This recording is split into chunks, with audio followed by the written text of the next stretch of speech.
First question आपके screen पर है, which of the following factor skin effect depends. Option A है frequency of the current, option B है size of the conductor, option C है resistivity of the conductor material, option D है all of the above. तो सबसे पहले ये जानते हैं कि स्किन इफेक्ट क्या होता है। स्किन इफेक्ट क्या होता है, जैसे कि ये कंडक्टर है, तो ये कंडक्टर में अगर करंट का डिस्ट्रीब्यूशन अनयूनिफॉर्म हो जाता है, यानी कि अगर करंट का डिस्ट्रीब्यूशन जो होता है अनयूनिफॉर्म हो जाता है, तो उसको हम लोग कहते हैं स्किन इफेक्ट। जैसे कि स्किन इफेक्ट में क्या होता है कि करंट जो होता है इसके सरफेस के तरफ ज़्यादा फ्लो करता है, और इसका जो कोर होता है उससे करंट का वैल्यू, वहाँ से करंट का डिस्ट्रीब्यूशन कम हो जाता है, तो सरफेस से ज़्यादा करंट फ्लो करता है, तो इसी को हम लोग स्किन इफेक्ट कहते हैं। और स्किन इफेक्ट जो है फ्रीक्वेंसी पर डिपेंड करता है, और कंडक्टर का साइज जो होता है उस पर भी डिपेंड करता है, और इसका रेसिस्टिविटी जो होता है कंडक्टर का जिस मटेरियल का बना होता है उसका रेसिस्टिविटी पर डिपेंड करता है। तो स्किन इफेक्ट ये सभी पर डिपेंड करता है। तो ऑप्शन अगर हम लोग देखें तो ऑप्शन डी इसका राइट आंसर होगा, all of the above. Next question है द वुडन पोल। जैसा कि आप लोग फिगर में यहाँ से देख सकते हैं कि इसमें करंट का जो कंडक्शन हो रहा है वो बाहरी सरफेस से ज़्यादा हो रहा है। नेक्स्ट क्वेश्चन है the wooden poles well impregnated with creosote oil और any preservative compound has life. Option A है from 2 to 5 year, option B है 10 to 15 ईयर, ऑप्शन सी है 25 to 30 ईयर, ऑप्शन डी है 60 to 70 ईयर। तो देखिए ये जो होता है केरोसाइट ऑयल जो होता है ये क्यों दिया जाता है, ये दिया जाता है इसको ज़मीन में जब गाड़ते हैं हम लोग वुडन पोल को, तो ये जो होता है सड़ने लगता है, इसी को बचाने के लिए हम लोग केरोसाइट ऑयल देते हैं।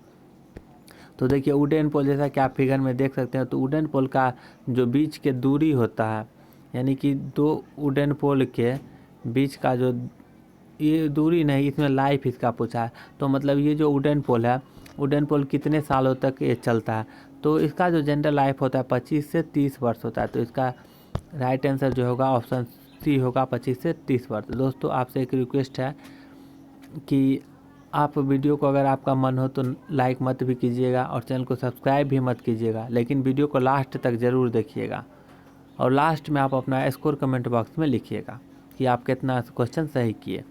नेक्स्ट क्वेश्चन है the spacing between phase conductor of a 220 kilovolt line is approximately equal to. Option A है 2 मीटर, ऑप्शन बी है 3.5 मीटर, ऑप्शन सी है 6 मीटर, ऑप्शन डी है 8.5 मीटर। तो इस तरह के डाटा बेस्ड क्वेश्चन भी जे एग्जाम में पूछे जाते हैं। तो जैसे ये दो कंडक्टर है, तो ये दो कंडक्टर है,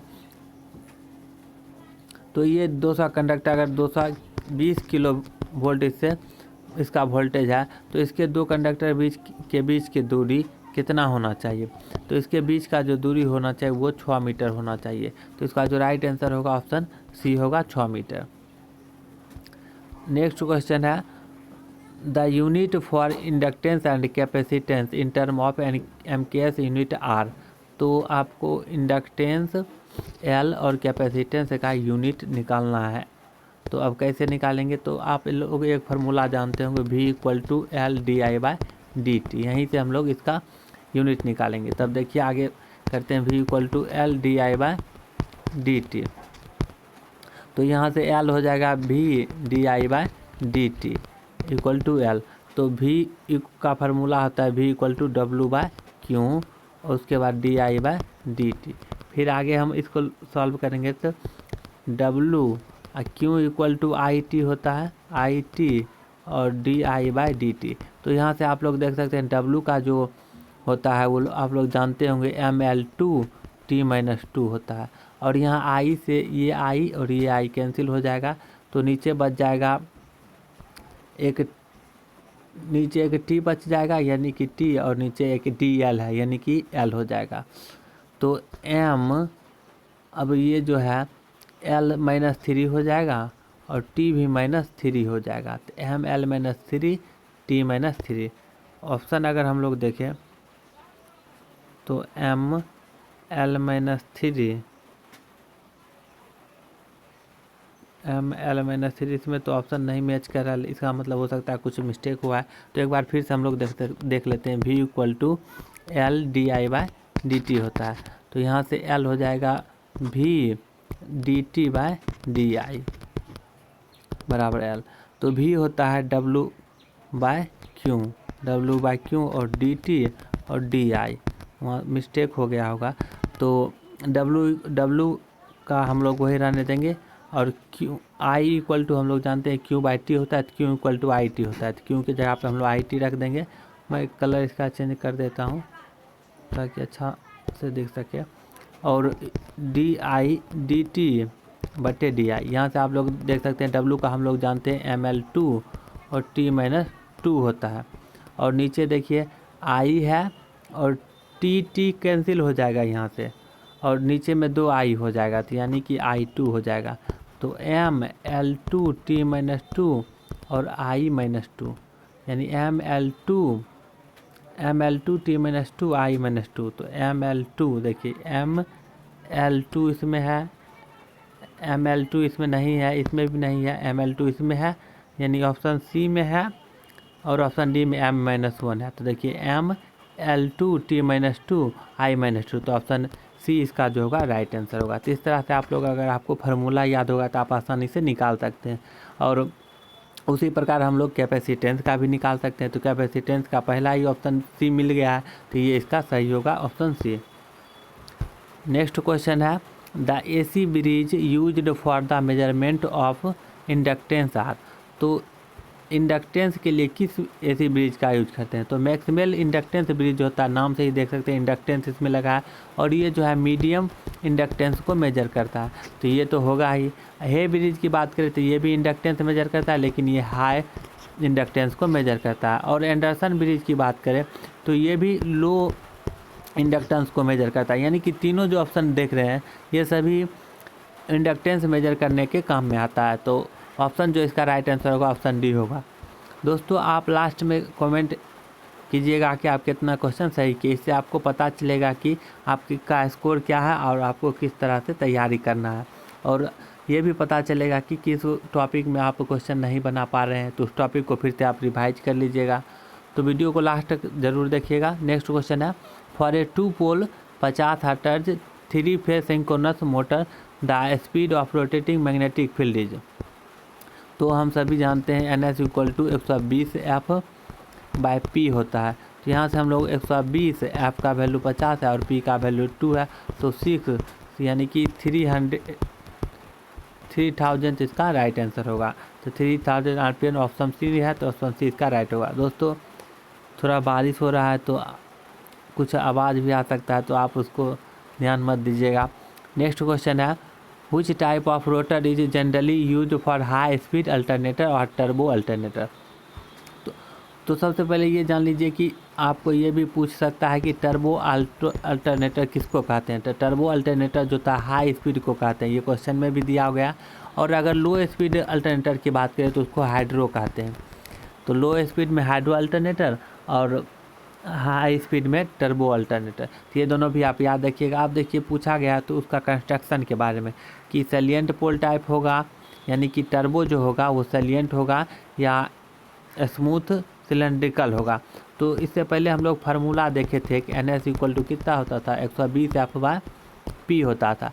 यहाँ से आप लोग देख सकते हैं कि अगर P का वैल्यू ज़्यादा होगा तो NS का वैल्यू कम हो जाएगा।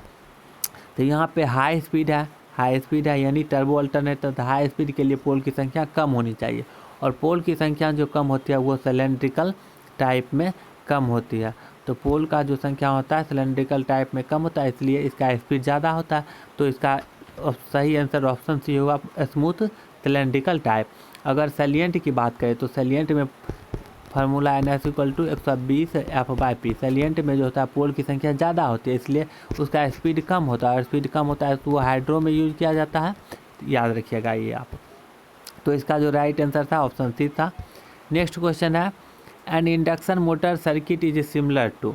तो इंडक्शन मोटर और ट्रांसफार्मर के दोनों के बीच कंपैरिजन किया गया है। तो इंडक्शन मोटर का क्या होता है, सेकेंडरी वाइंडिंग जो होता है वो रोटर का वो शॉर्ट सर्किट होता है। लेकिन अगर ट्रांसफार्मर की बात करें तो ट्रांसफार्मर में इसका लोड कनेक्टेड रहता है सेकेंडरी में। तो इसमें पूछा गया induction motor circuit is similar to auto transformer, तो ऑटो ट्रांसफार्मर तो होगा नहीं। अब देखिए नेक्स्ट ऑप्शन है टू बाइंडिंग ट्रांसफार्मर। तो इसमें भी जैसे इंडक्शन मोटर में टू बाइंडिंग एक स्टेटर होता है एक रोटर होता है, तो ये जो होता है शॉर्ट सर्किट होता है। लेकिन शॉर्ट सर्किट होता है तो और ट्रांसफार्मर में भी टू बाइंडिंग होता है, तो two winding transformer with secondary short circuited. तो सेकेंडरी अगर शॉर्ट सर्किटेड कर देंगे तो ये इंडक्शन मोटर की तरह ही हो जाएगा। तो इसका जो राइट आंसर होगा अगर ऑप्शन देखें तो two winding transformer with secondary short circuited, option C इसका मैच कर रहा है, तो ऑप्शन सी इसका राइट आंसर होगा। नेक्स्ट क्वेश्चन है for a DC motor speed control armature resistance control method is used for. एक होता है आर्मेचर स्पीड कंट्रोल, एक होता है फील्ड कंट्रोल मेथड। तो आर्मेचर कंट्रोल मेथड जो होता है वो लो स्पीड के लिए करते हैं, क्योंकि अगर आर्मेचर का रेसिस्टेंस आप लोग अगर बढ़ा दीजिएगा तो ईबी जो होता है V minus I A R A होता है, V minus I A R A. तो यहाँ से हम लोग अगर आर ए का वैल्यू बढ़ा दें तो ये टोटल बढ़ जाएगा और ये टोटल बढ़ जाएगा तो ईबी का वैल्यू घट जाएगा। और एक और फार्मूला हम लोग जानते हैं एन समानुपाती होता है ईबी बाय फाई, तो ईबी अगर घट जाएगा तो स्पीड भी घट जाएगा। तो ये जो होता है आर्मेचर रेसिस्टेंस कंट्रोल मेथड वो लो स्पीड के लिए होता है, बिलो रेटेड स्पीड। अगर वही फील्ड कंट्रोल मेथड की बात करें तो फील्ड एन समानुपाती होता है ई बी बाय फाई, से पहले भी बताया। तो फाई के द्वारा अगर फाई को हम लोग कम कर दें तो ये स्पीड बढ़ जाएगा। तो फील्ड जो कंट्रोल मेथड होता है वो एबव द रेटेड स्पीड होता है और आर्मेचर रेसिस्टेंस जो होता है बिलो द रेटेड स्पीड। तो इसमें आर्मेचर रेसिस्टेंस के बारे में पूछा गया है, तो इसका जो राइट आंसर होगा बिलो रेटेड स्पीड। दोस्तों आप डेली एक एक प्रैक्टिस सेट लगाना शुरू कर दीजिए। तो प्ले लिस्ट में जाकर जितने भी प्रैक्टिस सेट है उसको डेली लगाइए और कमेंट कीजिए आप अपना स्कोर। और एक बात मैं बता दूं कि मैंने ट्रिक वाला वीडियो भी बहुत सारा अपलोड कर दिया हूं, तो आप अगर उसको भी नहीं देखे हैं तो उसको भी जाकर देख सकते हैं। नेक्स्ट क्वेश्चन है we have to reverse the direction of the rotation of DC motor then which of the following method should be applied. तो अगर मोटर की बात करें डीसी मोटर में एक होता है आर्मेचर बाइंडिंग, एक होता है फील्ड बाइंडिंग। तो अगर आपको इसका रोटेशन चेंज करना है तो या तो आर्मेचर बाइंडिंग का सप्लाई जो है चेंज कर दीजिए या फिर फील्ड बाइंड का। अगर दोनों का करेंगे तब चेंज नहीं होगा, किसी एक का करेंगे तो उसका जो मोटर का डायरेक्शन होगा रोटर का मतलब घूमने का वो चेंज हो जाएगा। तो ऑप्शन अगर हम लोग देखें तो रिवर्स आर्मेचर कनेक्शन और फील्ड कनेक्शन, यानी फील्ड कनेक्शन को रिवर्स कर दीजिए या आर्मेचर कनेक्शन को रिवर्स कर दीजिए। तो ऑप्शन देखें तो ऑप्शन डी मैच कर रहा है, तो ऑप्शन डी इसका राइट आंसर होगा। नेक्स्ट क्वेश्चन है in differential mode option A है opposite polarity signal are applied to the input, option B है the gain is 1, option C है the output are different amplitude, option D है only one supply voltage is use. तो ये जो question है op-amp से related question है। तो ओपेम में क्या दो मोड होता है, एक डिफरेंशियल मोड होता है, एक कॉमन मोड होता है।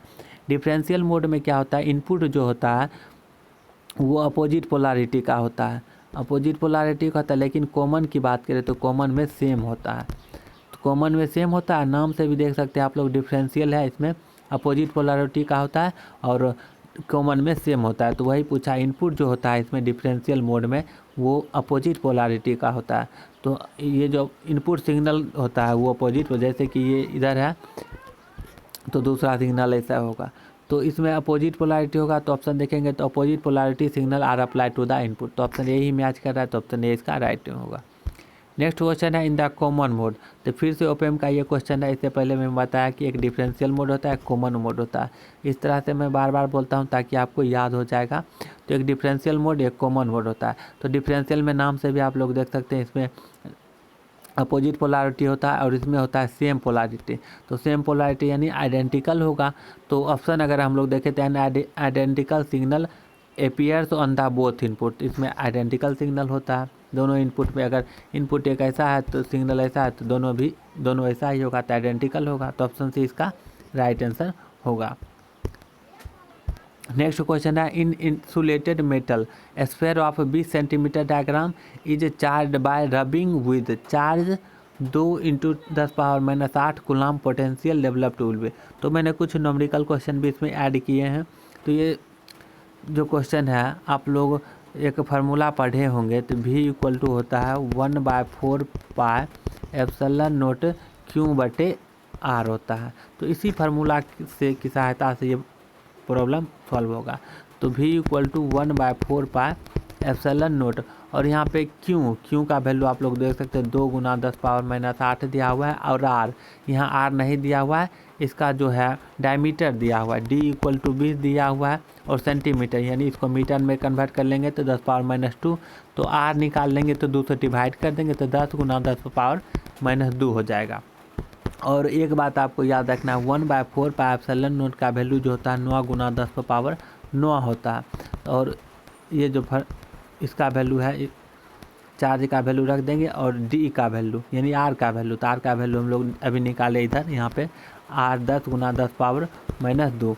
तो आप लोग देख सकते हैं यहाँ से अगर हम इसको करें तो 9 × 18, 18 पर 2 0 हो जाएगा, ये 9 पर पावर 1 हो जाएगा, यानी कि 10 पावर 1, और ये 10 10 कट जाएगा, फिर 10 का पावर ऊपर जो है 2 चला जाएगा, तो यानी 1800 इसका राइट आंसर होगा। तो ऑप्शन डी इसका राइट आंसर होगा। नेक्स्ट क्वेश्चन है, एन इलेक्ट्रिकल फील्ड ऑफ 1.92 × 10, यहाँ पे जो दोस्तों यह 10 पर पावर है 10⁻³ newton per coulomb is maintained across 2 plates separated by 0.015 metre potential difference across plates will be. तो मैंने सिंपल न्यूमेरिकल क्वेश्चन रखे हैं। तो एक और आप लोग फार्मूला पढ़े होंगे, E होता है V/L। तो यहाँ पे V का वैल्यू पूछा है, तो V EL हो जाएगा। तो V EL, तो V EL। यहाँ से आप लोग देखेंगे E का वैल्यू यहाँ पे दिया हुआ है, तो 1.92, और L का वैल्यू भी दिया हुआ है, यानी उसके डिस्टेंस भी दिया है 0.015। तो इसको हम लोग मल्टीप्लाई करेंगे, तो मल्टीप्लाई करने के बाद जो आंसर आएगा वही आंसर होगा। तो ऑप्शन 28.8 इसका राइट आंसर होगा। दोस्तों यहाँ बारिश हो रहा है, तो थोड़ा आवाज़ अगर इधर उधर से आए तो आप उसको ध्यान मत कीजिएगा। नेक्स्ट क्वेश्चन है, between a hollow and solid metal sphere charge reside. तो आप चार्ज का कुछ प्रॉपर्टी है उसको याद कर लीजिए कि अगर 2 चार्ज है, सेम पोलैरिटी है, सेम चार्ज है, तो वो एक दूसरे को रिपेल करेगा। अगर अपोजिट चार्ज है तो वो एक दूसरे को अट्रैक्ट करेगा।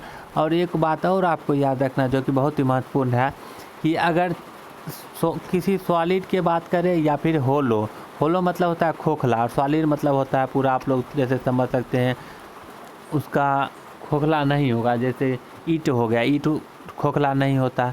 तो उसी तरह अगर सॉलिड की बात करें और होलो की बात करें, तो चार्ज जब भी होगा वो उसके सरफेस पर ही होगा, चाहे खोखला हो चाहे सॉलिड हो, तो चार्ज उसके हमेशा सरफेस पर भी होता है।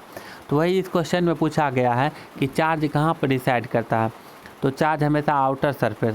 तो देखिए ऑप्शन अगर देखें तो on outer surface in both, यानी दोनों कंडीशन में चार्ज होगा सरफेस पर भी होगा। तो ऑप्शन बी इसका राइट आंसर होगा। ये बहुत अच्छा क्वेश्चन था।